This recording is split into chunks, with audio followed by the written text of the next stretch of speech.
In today's video, we're going to look at section 6-3, solving multi-step inequalities. I'm going to go back to my toolbox and ask you, do rules change in math? And I hope you've finally started getting in your brain that no, they do not. They will stay the same, but we can add to them.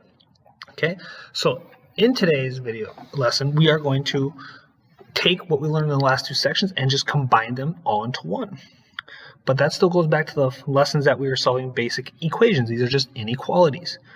Okay, remember, what you do to one side, you do to the other. Isolate the variable. So negative 7b plus 19 is less than negative 16.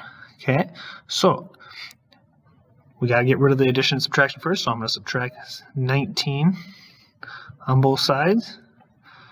And I get negative 7b is less than negative 35. Now I need to divide by negative 7 on both sides. Well, divide by negative 7. Last lesson we learned that when we divide by negative, we flip the inequality, so we get b is greater than 5. Okay, so now graph. I got my 0, I got my 5, so it's not an equal to part, so it's open circle, variables on the left, so I follow the inequality, and I'm done. There we go. So see, everything's the same. We've just expanded our steps. Define a variable, write an inequality, and solve the problem below. Then check your solution. 3 times a number. So first things, I'm going to define a number, or define my variable. A number is x. Minus 18 is at least 5 times the number, so x again, plus 21. So now let's just go through the parts.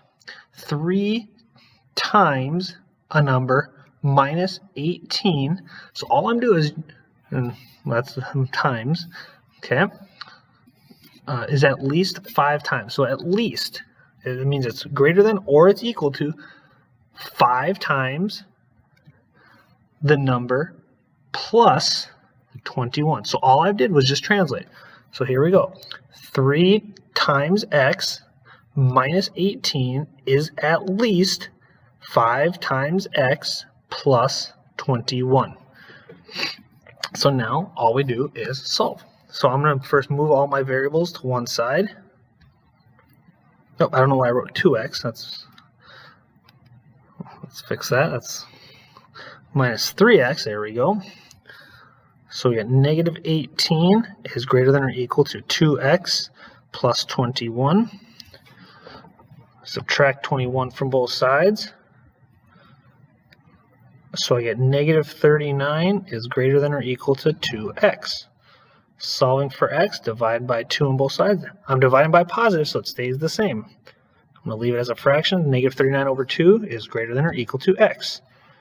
So there we go. So I got my number line.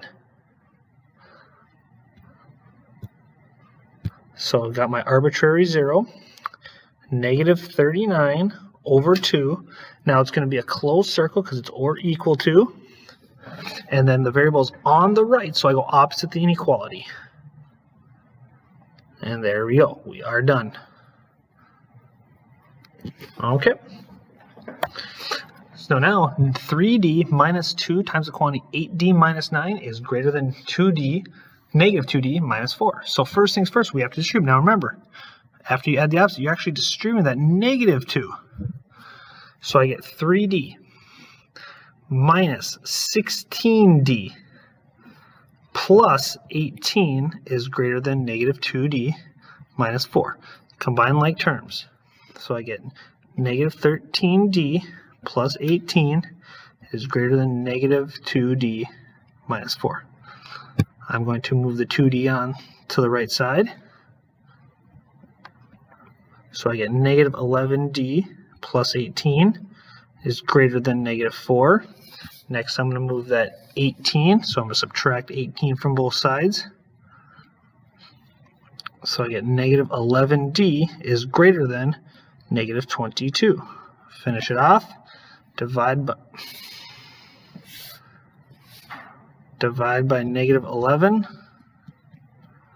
So I get d is up, divide by negative, so I need to flip the inequality. D is less than 2. So now let's graph. Got my number line.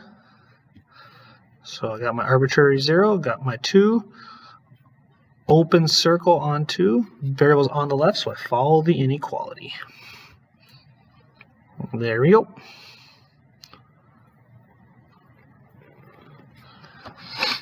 All right, let's do another one.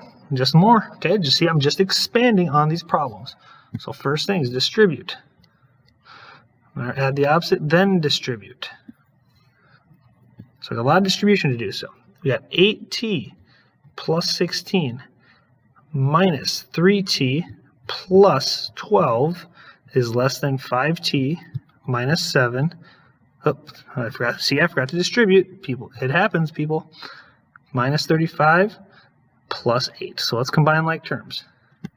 We've got 8t and 8t, and then 16 and 12 on the left side. So I got 5t plus 28 is less than, I only have 5t there, but I have a negative 35 and a negative and a positive 8, so I get minus 27.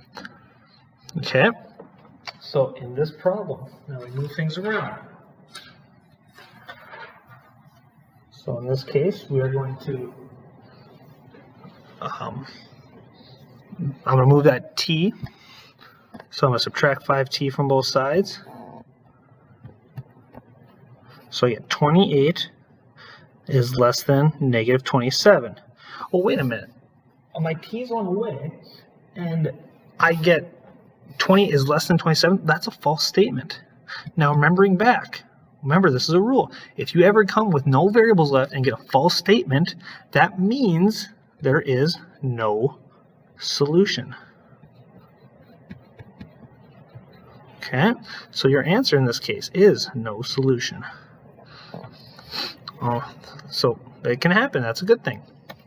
So now let's look at 18 minus 3 times the quantity 8c plus 4 is greater than or equal to negative 6 times the quantity 4c minus 1. So again, we got to add the opposite and distribute. And then distribute the negative 6.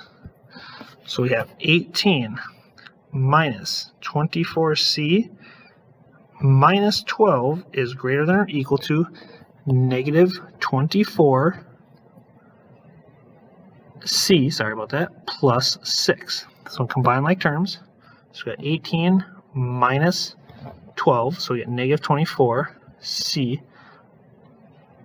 plus 6 is greater than or equal to negative 24c plus 6. So once again, we look at this and we see that when we do a little bit more work, let's move the 24c's to both sides.